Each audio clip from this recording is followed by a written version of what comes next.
Infotep, Comisión Permanente de Efemérides Patrias, presentan. Este programa está avalado por la Academia Dominicana de la Historia.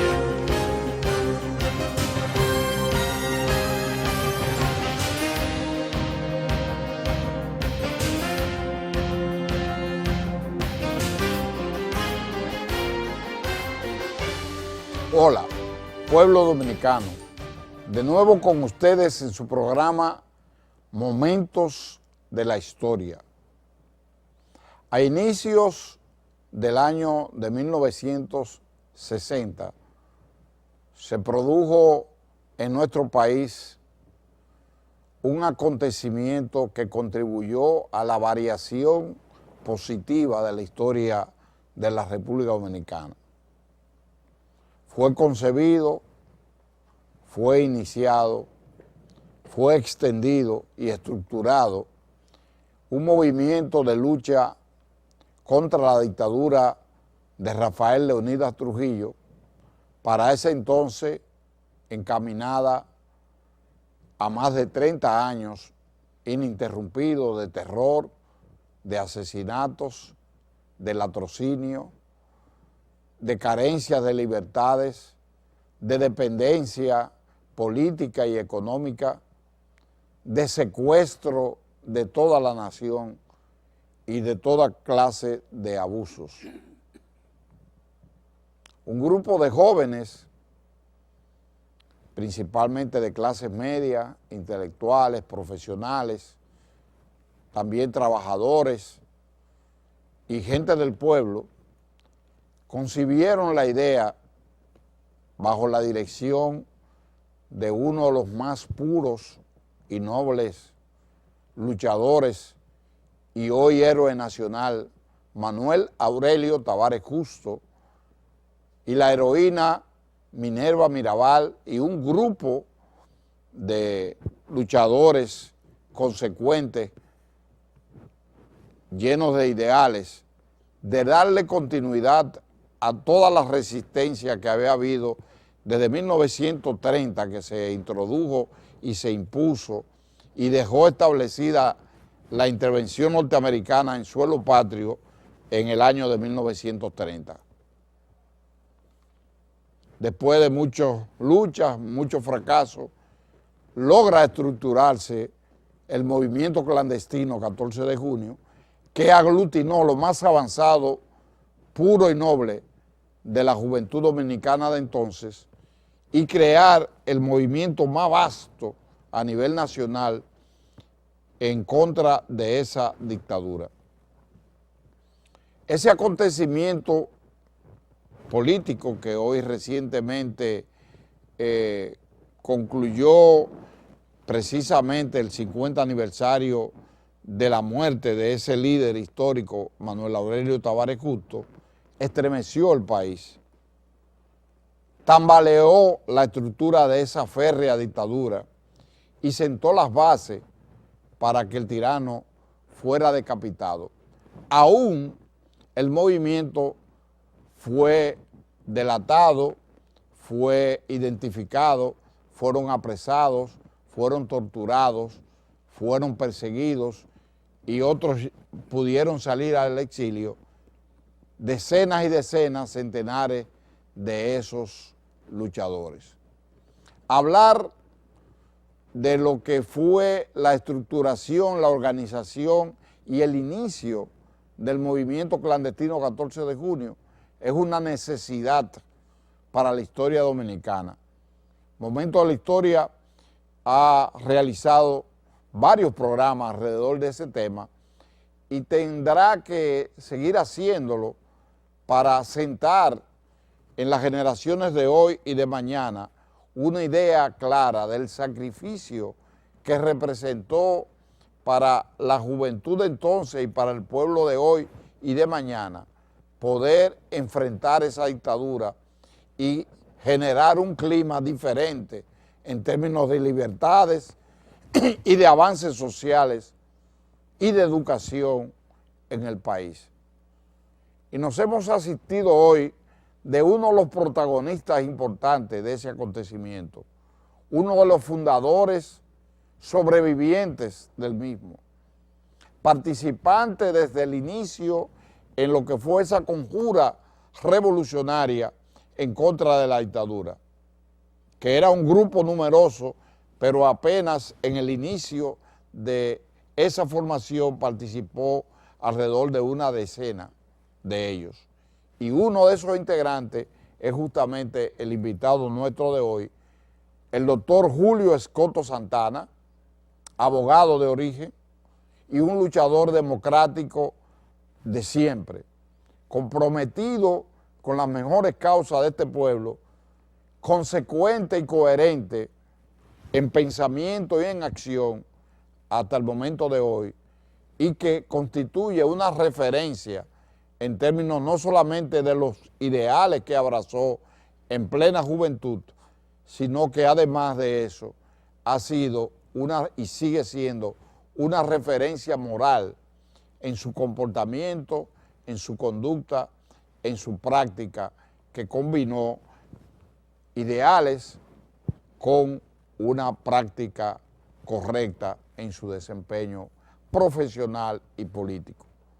Le damos la bienvenida en este programa de hoy al doctor Julio Escoto Santana, fundador del movimiento 14 de junio, y le vamos a pedir a él que en la introducción del programa nos diga cómo se concibió el origen del 14 de junio y cómo nació ese movimiento y cuáles fueron sus principales integrantes al inicio del mismo en su fase clandestina. Doctor, bienvenido y gracias por concedernos este pequeño espacio. No, Rafa, gracias a ti por invitarme otra vez a tu programa y acepté tu invitación con mucho gusto para que hablemos sobre ese movimiento que, como tú bien señalas, fue el motor y el arranque de la conjura que se inició contra ese régimen tiránico que por 31 años estuvo avasallando el país, la historia nuestra y la juventud, el campesino, el obrero, y que culminó justamente con el ajusticiamiento del mismo, el 30 de mayo. Como introito debo decirte que el viernes 31 de julio de 1959, yo fui a Santiago, al Palacio de Justicia, en ejercicio de mis funciones de abogado, acompañando a don Vigo Hansen, que era presidente de una compañía de ajustadores y tasadores de seguro, a quien yo le trabajaba a través de la compañía de seguro que él representaba. Y en el Palacio de Justicia de Santiago me encontré con Manolo. Manolo y yo estuvimos 5 años juntos en la universidad y fuimos entrañables amigos desde esa época. Y hacía días que no lo veía porque se había trasladado para Montecristi a ejercer la profesión luego de que había casado con Minerva. Y en la universidad, pues ya tú sabes, aunque la época era muy peligrosa, pero siempre habíamos grupos que nos juntábamos y criticábamos las cosas. Y no es que te voy a decir que íbamos a hacer nada porque qué es lo que íbamos a hablar, pero hablábamos. Es decir, condenábamos las acciones injusticia y hablábamos que estábamos hartos ya porque ahí estaba Ramfi también y eso era una aparatosidad y una cosa todos los días. Bueno, el caso es que Manolo me ve, bueno, nos abrazamos con mucho afecto, nos saludamos y me dijo estas palabras, las recuerdo como ahora: Julio, caramba, en estos días he estado pensando en ti y parece que te traje con el pensamiento. Yo quiero hablar contigo con el permiso de la compañía. Y yo dije, sí, como no, don Vigo, permítame. Entonces nos hicimos una parte y me dijo estas palabras: ¿qué te parece ese fracaso militar de los expedicionarios del 14 de junio? Nosotros tenemos que hacer algo, porque eso no puede quedarse así. Pues si bien no le pudimos dar un apoyo, tenemos que comprometernos a seguir esa lucha que ellos iniciaron. ¿Puedo contar contigo? Yo me quedé mirando y le dije, bueno, Manolo, tú sabes como yo pienso de que estuvimos en la universidad y ahora con esta catástrofe que ha pasado y esta matanza y estos asesinatos contra estos jóvenes que vinieron a librarnos de este tirano cruel. Yo no he cambiado mi pensamiento. Ahora, ¿con qué contamos pues, frente a esta fiera? Porque ¿qué tenemos? Yo no tengo ni ahora mismo ni un lapicero siquiera. Dice, no, tú tienes razón, pero tenemos que darle forma a algo. Ya estamos organizando con Minerva, aquí en Montecristi, en un grupito que ya comenzamos, ya bajamos a San Francisco de Macorís, en Santiago tenemos, y hemos hecho contacto en la capital. El único lugar que nos falta por contactar es el este.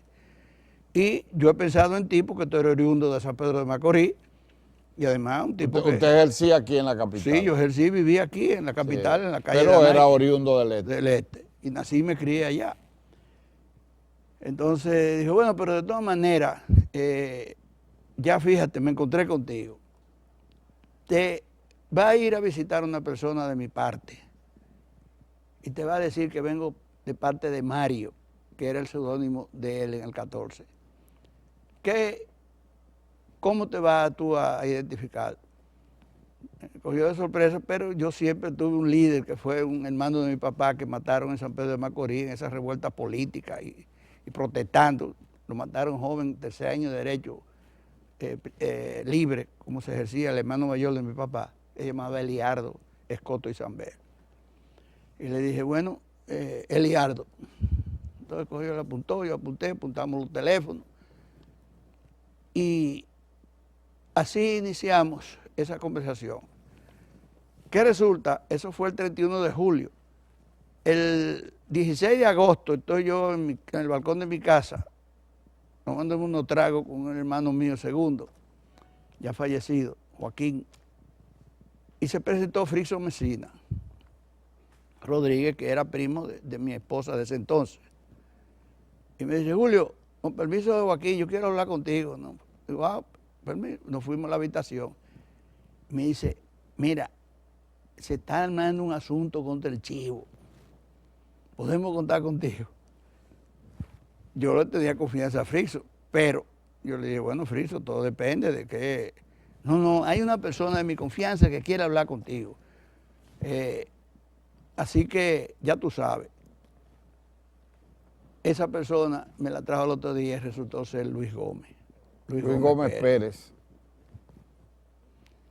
Luis Gómez Pérez. Pero Luis apareció con el seudónimo y el nombre de Mario. No, ese es el asunto. Él se presenta con Frixo y nos conocíamos, nos presentamos y qué sé yo cuánto y hablamos y mira, yo vengo, que yo qué, estamos formando esto y lo otro, pero no me dijo Mario y yo no hablé nada porque claro, juramos discreción Manuel y yo. Desde luego. Pero vamos a darle continuidad entonces, doctor Escoto, a esa forma de introducción suya en el movimiento clandestino en el próximo segmento de este programa. Muy interesante. A ustedes mantengan la sintonía con Momentos de la Historia.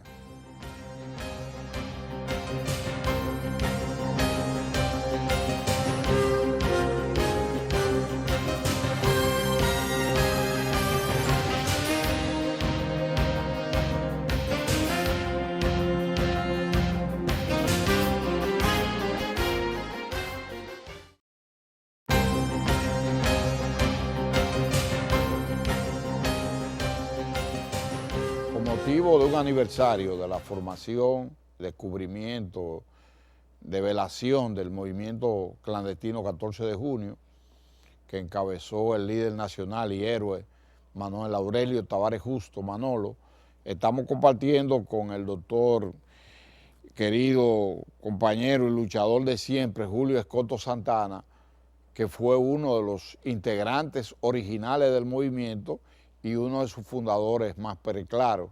Él nos está narrando la forma en que el movimiento surgió, su integración a raíz de un encuentro con Manolo, y vamos a darle continuidad a esa fase cómo se fue expandiendo, cómo logró estructurarse el movimiento y cómo fue descubierto. Esa es en este segmento es la parte que nos interesa, doctor Escoto, que usted desarrolla. Pues como te iba diciendo, al Luis no decirme nada sobre Mario, que vengo de parte de Mario, yo le dije, bueno, vamos a seguir hablando. En eso viene una joven llamada Yadira Cabral Canto, y me dice... Era familia de Pipe, por casualidad. Sí, prima de Pipe. Y me dice, Julio, yo quiero que tú, hay una persona que quiere conversar contigo. Digo, ¿quién? Dice, mi primo Pipe. Entonces, digo, bueno, está bien, estamos de acuerdo. Pipe es de tu confianza. Claro, bueno, Pipe me visita. Nos sentamos, nos paramos en la verja de la puerta ahí para no levantar sospechas. Y me dice, yo vengo de parte de Mario. ¿Con quién hablo? Digo, con Elialdo, serie 23. Y nos dimos la mano. Ya esa era la contraseña. Digo, pero Pipe, tú llegaste tarde. Porque ahora, entonces le hago la historia. No estamos de acuerdo porque Luis se va a encargar del sur. Y yo, ok. De ahí, entonces, cuando me volví a juntar con Luis, que fue al otro día, ingresé formalmente al 14 de junio. De ahí hicimos una reunión en una casa que se había alquilado en la México, que Leandro Guzmán había sido trasladado o había procurado su traslado de Santiago, que trabajaba en obras públicas, hacia Santo Domingo, para tener una casa donde poder juntarnos y que ahí se fueran juntando los núcleos. Esa reunión se celebró el viernes 28 de agosto en horas de la mañana. 1959. Ahí entonces ya asistió Manolo, vino, Callello, Luis Álvarez, alias Niño, de San Francisco de Macorís, Callello por Santiago, Abel Fernández Simó, de San Francisco, papá de la Guerra Celeste, Pipe Faxa, Luis Gómez y yo.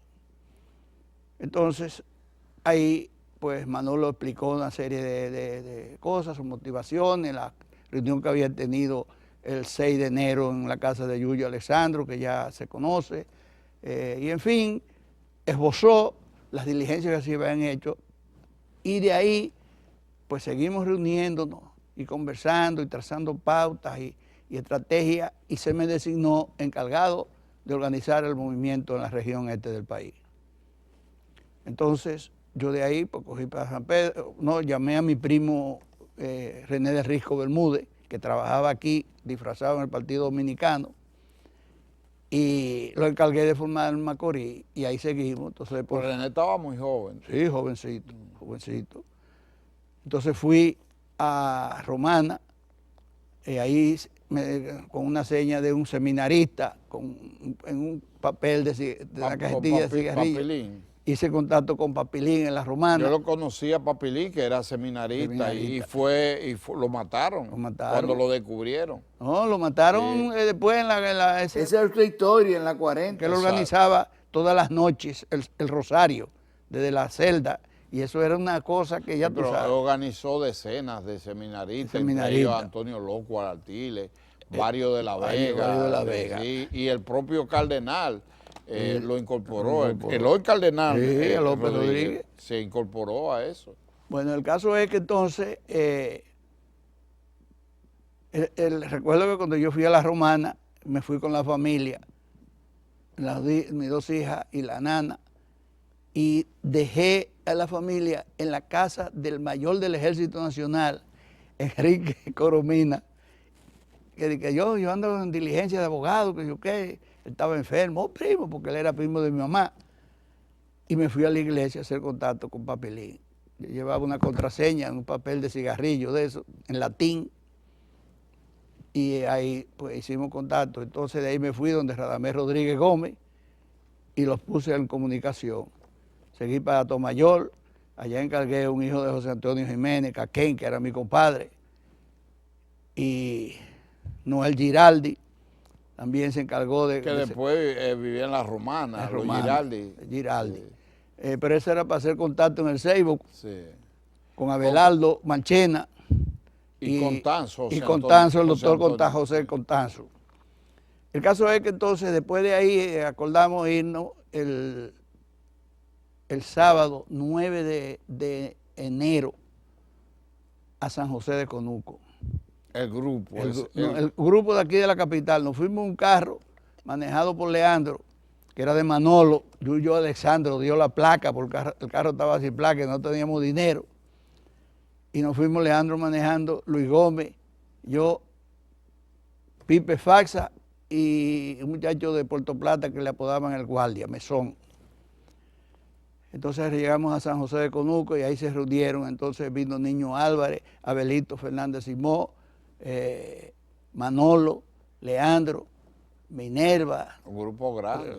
Pero entonces era un sancocho de que porque cumplía años doña Chea, le estábamos celebrando el cumpleaños. Entonces ahí yo dormí esa noche en la casa de Patria, que ahora me está reclamando su hija, que yo le quité la cama esa noche. Porque dice, me dieron tu cama, mi cama te la dieron. El caso fue que pasamos tocando guitarra y hablando, y entonces más o menos trazamos la agenda para el otro día, 10 de enero, domingo, irnos a la finca en Mao, en la cercanía de Mao, que era propiedad de Charlie Bogal. Y ahí nos reunimos 14, porque fueron 14. Eran Manolo y Minerva, Niño Álvarez y la esposa, 4, Callello 5, yo 6, Pipe Faxa 7, Luis Gómez 8, Leandro 9, Charlie Bogal 10, Rodrigote 11, de La Vega, sí. De La Vega. Bueno, te faltan 3. Me faltan 3, que lo encuentro ahorita, pero éramos 14. Tú mencionaste a Pipe. Sí, eran Pipe, Leandro. Gurún, el doctor Gurún de Barahona. De Barahona, sí. Apellido Dotel. Dotel Recio. Sí. Efraín Dotel Recio. Ya van 12. Bueno, pero habían no habían más mujeres. Bueno, sí. Y el doctor, no estaba el doctor, el cardiólogo, que mataron después en la tortura. No. Ahí los otros días se publicó un libro, pero no estaba el doctor, el papá del músico. El caso es que de ahí se quedó entonces formado el movimiento 14 de junio a solicitud, una sugerencia de Minerva en reconocimiento a esos los expedicionarios que arribaron por Constanza el 14 de junio. Y tomaron entonces la plataforma política, programática. Del Movimiento de Liberación Nacional. El programa mínimo. El mínimo de gobierno, lo adoptamos. Y entonces vamos a un decálogo que, por cierto, ya se plasmó en una foto los 14, que está depositada en el Archivo General de la Nación, ya cuenta en el boletín con la aclaración de principio y todo lo que allí acordamos. Pero ¿quién nos iba a decir que ya el movimiento había sido develado? Antes de esa reunión, del 10. No nos agarraron, como digo yo, asando batata. Porque Dios estaba con nosotros. No se sabe lo que hubiera ocurrido, imagínate, en una casa, una cabañita, en un segundo piso. El caso es porque ya habían tomado preso a Marco Pérez Collado, que falleció recientemente, hace poco. Y a Francisco Cabrera, que fue el primer preso político del movimiento, porque Marcos mandó un papelito con la Cuca, le apoyaba a la Cuca de Montecristi, al Ingenio Las Pajas, a un tipo que había conocido que era practicante del Seguro Social, llamado Andrés Norma. Y Andrés Norma no se sabe si era calié o se metió en miedo, lo que sea. El caso fue que denunció. Delató el movimiento Y han mandado al capitán del Villar a Montecristi como respuesta disque de Norma, y este señor era de la 40, un torturador de la 40, y tan es así que trae ese día que hizo contacto con Marco Pérez y con Cabrera, lo trae a la capital. Porque Cabrera era estudiante de medicina. Pero no está develado por la forma como funcionaba, porque funcionábamos igual que la Trinitaria, en 3, y nadie sabía dónde estábamos ese día, solamente los 14 que fuimos a esa reunión. Entonces, ya tú sabes, de ahí tomaron preso a Manolo, fue de los primeros, a Marco Pérez Collado, y yo le llamo, porque yo no le llamo a eso de detención, yo fui secuestrado la madrugada del lunes 18 de enero de 1960. Pasaron entonces todos esos días del 10 y fueron apresando poco a poco, detectándolo, según se iban declarando, lo iban torturando, y se iban hablando y mencionando, tratamos de hacer, porque ya sabíamos cuando Yuyo se asiló, se escondió y se fue después en un barco. Tunti Sánchez lo llamó y le dijo, mira, se agarraron a tu tío, si tú estás metido, prepárate. Le dijo, ¿qué? Por eso es que Yuyo dice que Tunti, y le dio Yuyo una alerta, y Yuyo se escondió, pero le dijo, esos tipos que están metidos en ese asunto, ya tú lo sabes, lo vamos a coger, lo vamos a tirar en cada pueblo, muerto, para que sirva como un ejemplo a la ciudadanía.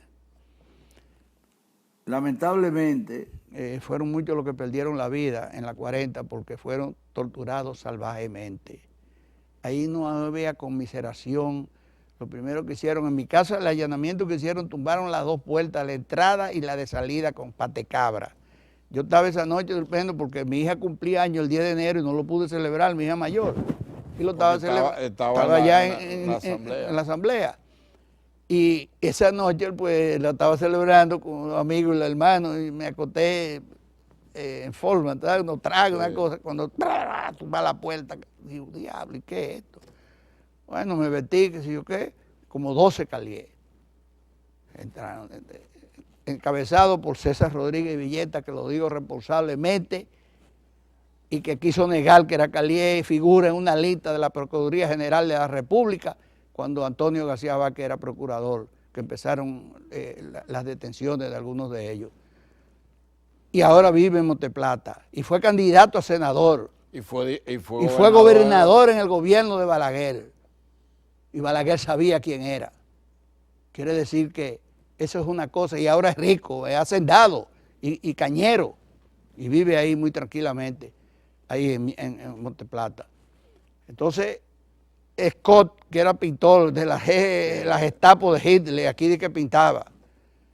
Ciriaco de la Rosa. Ernesto Scott. Ernesto Yo lo conocí, Scott, porque estuvo preso varios años y después en plena guerra de abril lo soltaron. Bueno, Ciriaco de la Rosa, Estrada Mayeta.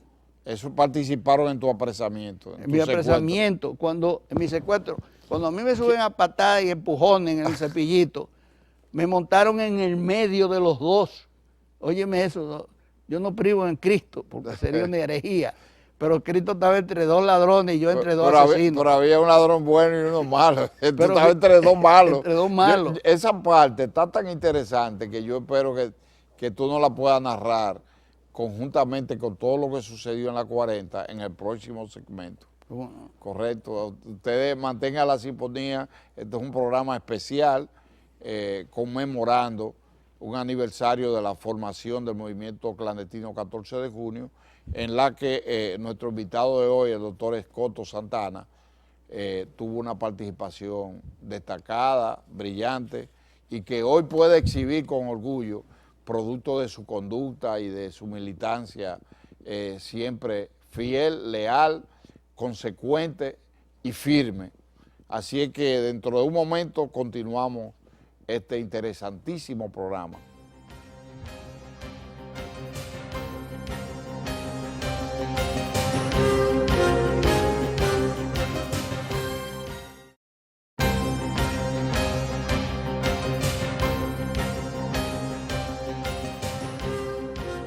Esto no es una narrativa, esto no es una historieta, este es un programa histórico con uno de los fundadores originales del movimiento 14 de junio, que ha mantenido la difusión de esos ideales, de esa lucha patriótica a través del tiempo y que hoy sigue siendo una figura fuerte, pero su fortaleza no solamente física, sino moral e intelectual, con la brillantez desde su juventud, está educando a las generaciones de hoy. y es una de las gente que a uno, nosotros fuimos una generación inmediatamente después, ya en esa época, aún yo jovencito, tuve cierta participación en el movimiento 14 de junio indirectamente, justamente a través de Papitín, el seminarista, y Antonio Locual y Rodríguez, uno de La Vega, que participaron, y otro que fue un cura revolucionario en su época. Fueron muchos. En el seminario Santo Tomás de Aquino cayeron presos muchísimos jóvenes. Entonces, los testimonios que usted está ofreciendo son más que recuentos, son estudios, son análisis que tienen que ser recogidos por las generaciones presentes y futuras para que en este país se sepa del dolor, de la sangre que sufrió la familia dominicana durante la tiranía de Trujillo y se contrarreste la labor sediciosa que hacen personeros de esa época y familiares de los mismos y gente ignorante que a veces implora que aquí debía existir un régimen como de Trujillo, como si eso hubiese sido un juego de niños.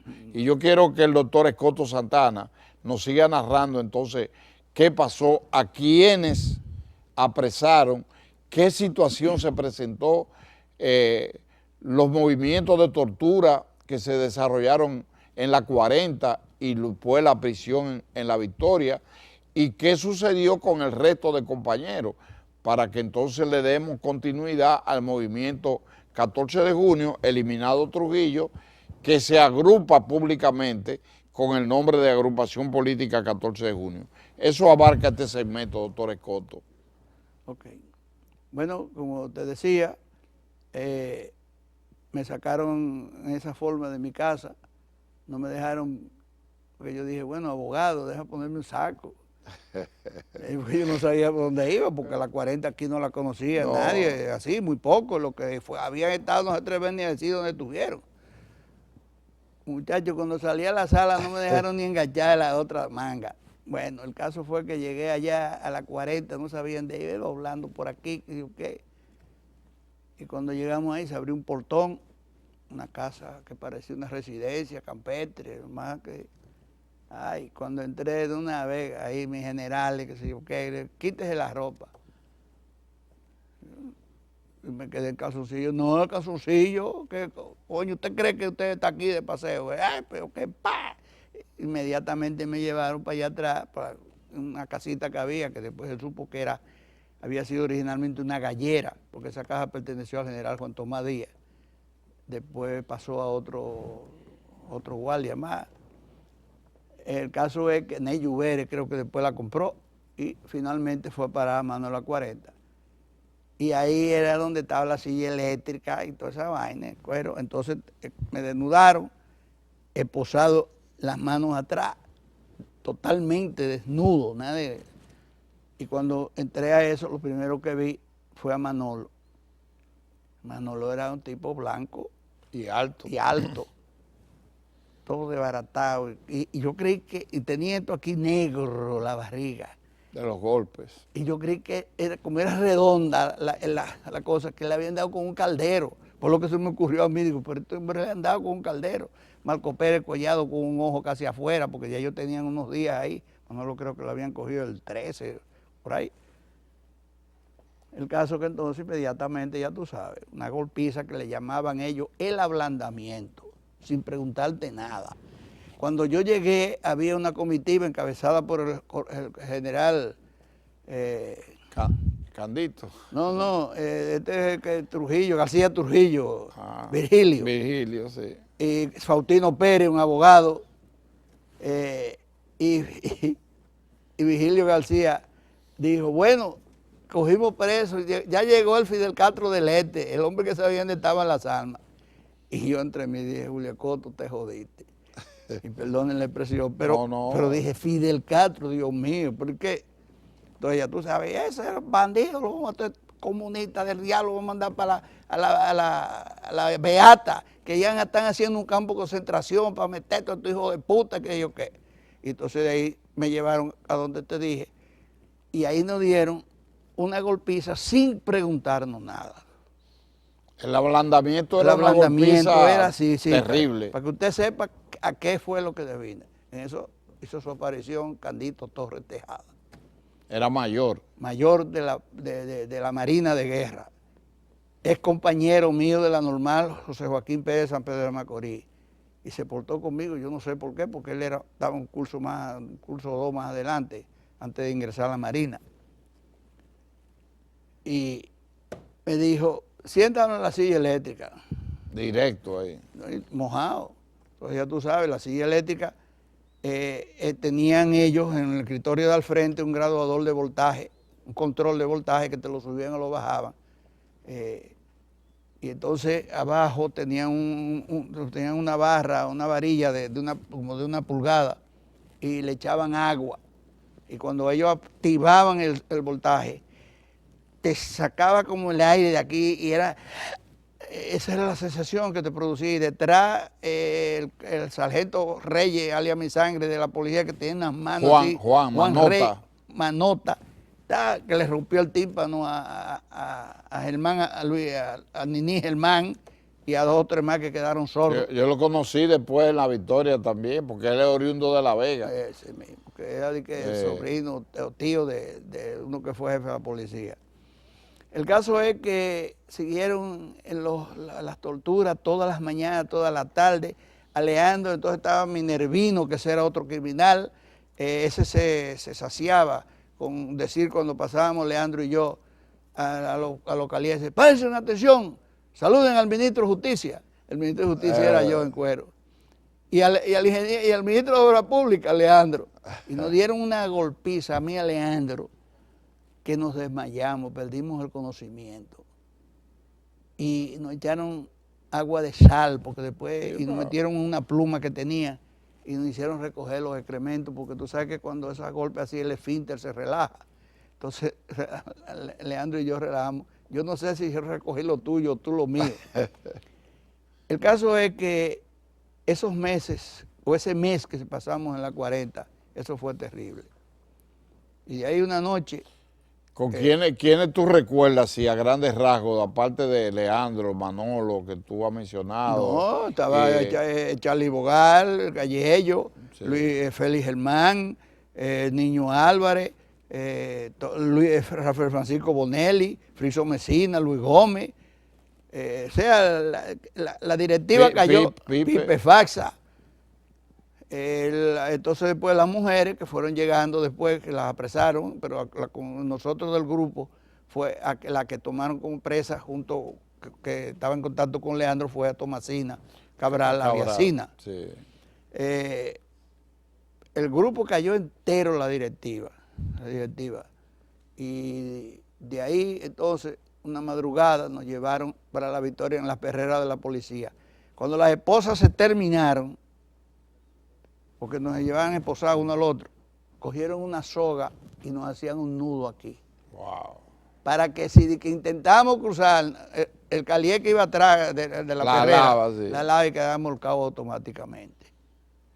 Y así llegamos a la policía, a La Victoria por la madrugada, no sabíamos dónde íbamos. Nos metieron en la solitaria esa. Y allá nos recibió un gorila bípedo criminal llamado Horacio Frías, que era el comandante.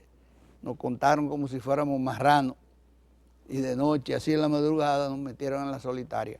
Nosotros creíamos que nos habíamos metido en un subterráneo porque se sentían pasos, y como era oscura, totalmente oscuro, y veíamos esas bocas así que parecían panteones, me parecía esa boca así que estoy mirando allí, el altar de la patria, y que no sabíamos dónde habíamos llegado, y ahí, ya tú sabes, sin comida, sin baño, ni nada, y en la misma lata donde nos daban la comida, cuando llegó la hora de hacer nuestras necesidades fisiológicas, porque no había inodoro, ¿dónde? En esa misma lata. Y por la mañana venían los verdugos, los centinelas, a botar la lata al fondo y no nos dejaban lavarla. Y en esa lata sí la veníamos con ella boca abajo, escurriéndola, y con los residuos de esos excrementos y de esa orina, ahí volviendo echaban la harina. Wow. O Señores, es terrible. Hay que haber conocido lo que pasó a esta generación de hombres de la raza inmortal que le dio continuidad a la lucha de Constanza, Maimón y Estero Hondo, que recogió el espíritu libertario de esos mártires del 49, del 59, que lo hicieron suyo en el año 1960 y que le han dado continuidad. Hoy en el caso de nuestro invitado Escoto, es uno de los grandes idealistas que preservan esa esencia y que difunde su pensamiento a través de la Fundación Testimonio, que fue la primera fundación patriótica y sigue siendo aglutinante de parte de esa generación luchadora, torturada, perseguida y que mantiene vivos los sentimientos patrióticos en la República Dominicana. Nos queda un segmento para compartir con nuestro invitado y los invitamos a todos ustedes a que presten toda la atención a este testimonio que está ofreciendo uno de los protagonistas que nunca se ufana de lo que ha hecho en la República Dominicana, pero que el país dominicano nunca tendrá la forma de reconocer verdaderamente lo que representó esa lucha que hoy él representa como centenares de esos luchadores, muchos de los cuales hoy físicamente no están con nosotros, pero que se mantienen latentes en el corazón de hombres de principios, de ideales y de mística, como Julio Escoto Santana.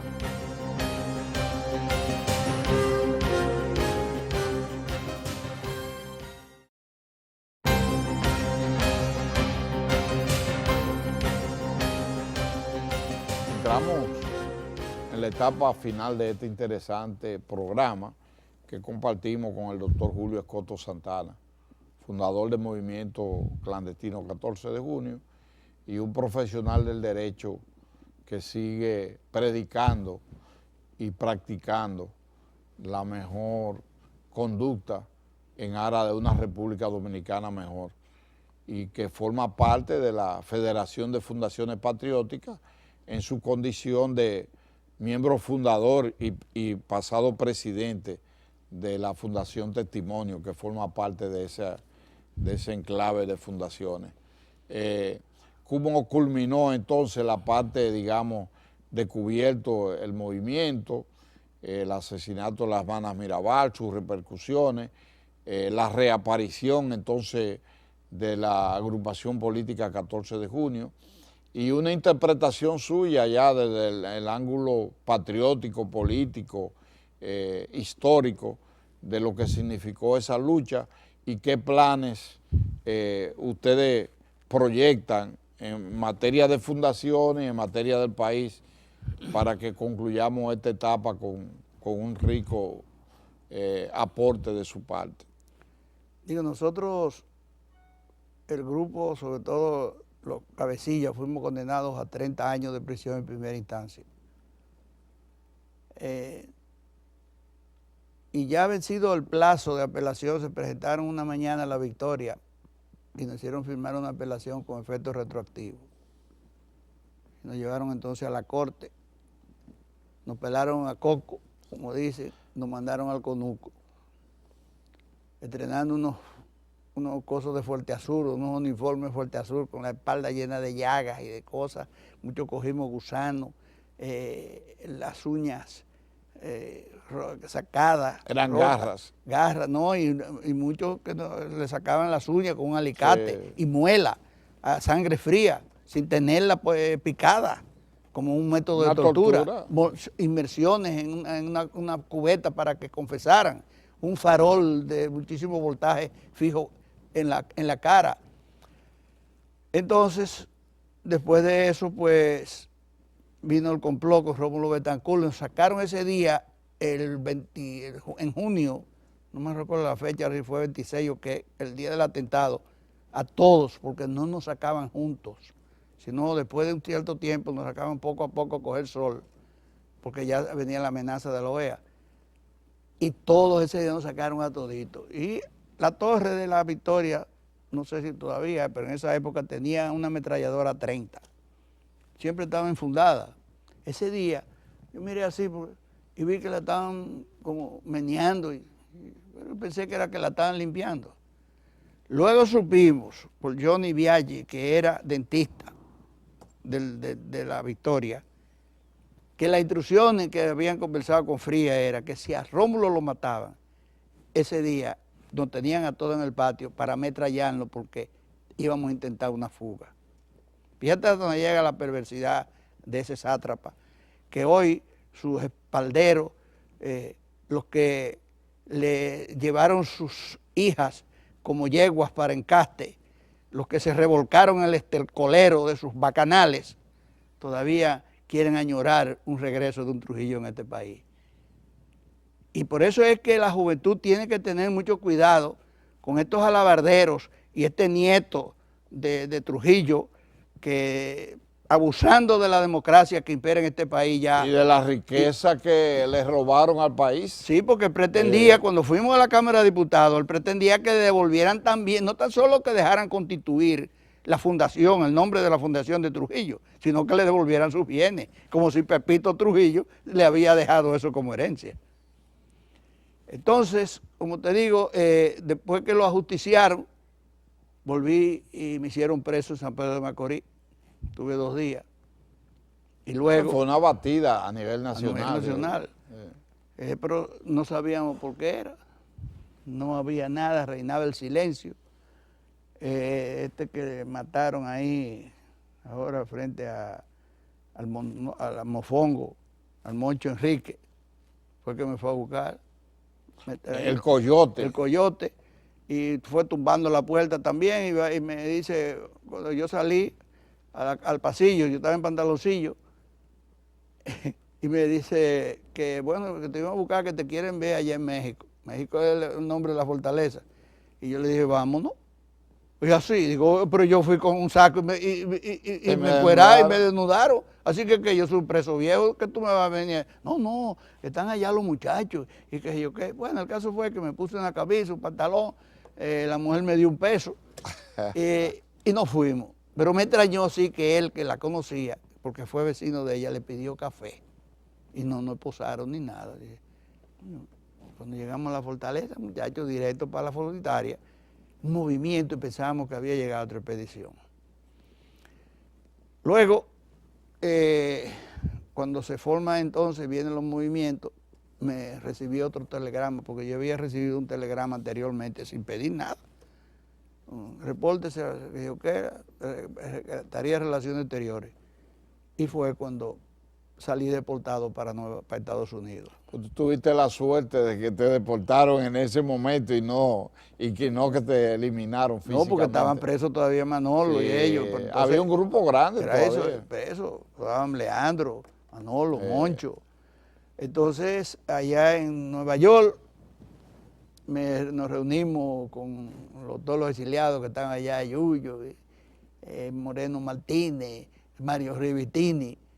Entonces yo fui invitado por el exilio dominicano a dar una conferencia, un testimonio. Para testimonio de lo que había vivido y pasado. Que lo conservo ahí y que saldrá publicado en mi libro que próximamente saldrá. Oye, entonces, Momento de la Historia te ofrece este escenario para dar a conocer el lanzamiento del libro, su contenido y su difusión. Doctor, este es un programa que debiera ser de tiempo indefinido, pero tenemos compromisos y entonces estamos llamados a producir otro tipo de producciones que extiendan su vivencia, aparte del libro. Yo quiero una conclusión de su parte, una reflexión que sirva de motivación para las generaciones de hoy y mañana en República Dominicana. Mi reflexión es sobre todo a la juventud. A mí me preocupa mucho el desconocimiento que tiene nuestra juventud de esos hechos y de esa historia terrible, pero a pesar de ser terrible hay que contarla con pelos y señales y desnudar la ignominia, porque aquí hay muchas tú vas a cierta sala de este país y encuentras un general en la sala que dice que ese general fue a la 40 a dar golpes y a matar gente. Y sus hijos, aunque no tengan la culpa, sus nietos, pero tienen que saber esa historia, porque esa es paralela a la otra de su rango militar. Y por eso es que yo resalto mucho recientemente, cuando se celebró el último acontecimiento de la celebración del ajusticiamiento del tirano, que el gobierno dispuso que el ministro de las Fuerzas Armadas estuviera presente. Y fue un batallón de cadetes. Y ahí se escuchó un discurso que pronunció Uchilora, donde le decía, felicitaba al almirante Cifrido Pared Pérez, que fue el ministro de Justicia que comparece a ese acto del ajusticiamiento del tirano. Ministro de Defensa. De Defensa, perdón. Y diciéndole que esos cadetes deben entender cuál es su misión, que es de defender a la patria y jamás estar al servicio de una tiranía, porque eso no es lo que se le debe enseñar. Y por suerte, y yo espero que eso es lo que se está haciendo, pero es necesario que el ministro de Educación tome nota y llame a esos fundadores de esos movimientos que lucharon contra el tirano Trujillo, para que nos reúna a esos jóvenes en salones de la escuela y nosotros hablarle sobre ese tema y sobre esos momentos horribles que vivió la República Dominicana, para que nunca más vuelva a repetirse aquí en este país otra tiranía. Bueno, yo debo despedir el programa, pero debo decir que me adhiero a ese reconocimiento que usted hace al almirante Pared Pérez, que es un hombre, un militar de carrera, formado, con sentimiento democrático y con un interés de que la historia se reivindique. Pero del mismo modo también estoy autorizado por el ministro de Educación, que dice, las escuelas están ahí, los estudiantes también, y nosotros tenemos la disposición de que ustedes, y en ese caso se refiere a las fundaciones, y él sabe los nexos, y él sabe que yo fui presidente de la Fundación Manolo Tavares, ustedes puedan hacer su programa, preséntenlo y vamos a difundirlo. Yo creo que en honor a la justicia, los últimos gobiernos que hemos tenido en la República Dominicana han reivindicado la historia y a través de la Comisión Permanente de Efemérides de Patria se están dando a conocer cosas que se ocultaban para que el pueblo dominicano no tuviera conciencia. Hay que reconocer esto, hay que reconocer que faltan muchas cosas por hacer, pero que hay la disposición, la entereza, y hombres como usted, y mujeres como seguidoras de las hermanas Mirabal, dispuestas a engrandecer el país y a dar a conocer la verdadera historia de la República Dominicana. A todos ustedes, muchas gracias por preferirnos, nuestro interés de llevarle programas especiales de tanto interés e invitados que nos honran, como este luchador, que no le gusta que le hablen de su persona, pero que es un ejemplo de valor, como es el doctor Julio Escoto Santana, fundador del Movimiento Revolucionario 14 de Junio y un demócrata consagrado de la República Dominicana, que ha hecho un honor a momentos de la historia al ofrecerle esta programación especial de hoy. Hasta una próxima entrega, cada sábado, a través de este canal 4 de CEL TV, de 7 a 8 de la noche.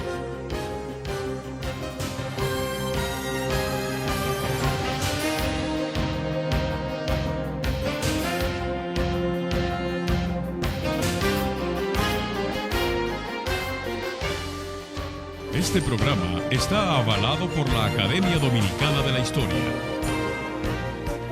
Infotep, Comisión Permanente de Efemérides Patrias, presentaron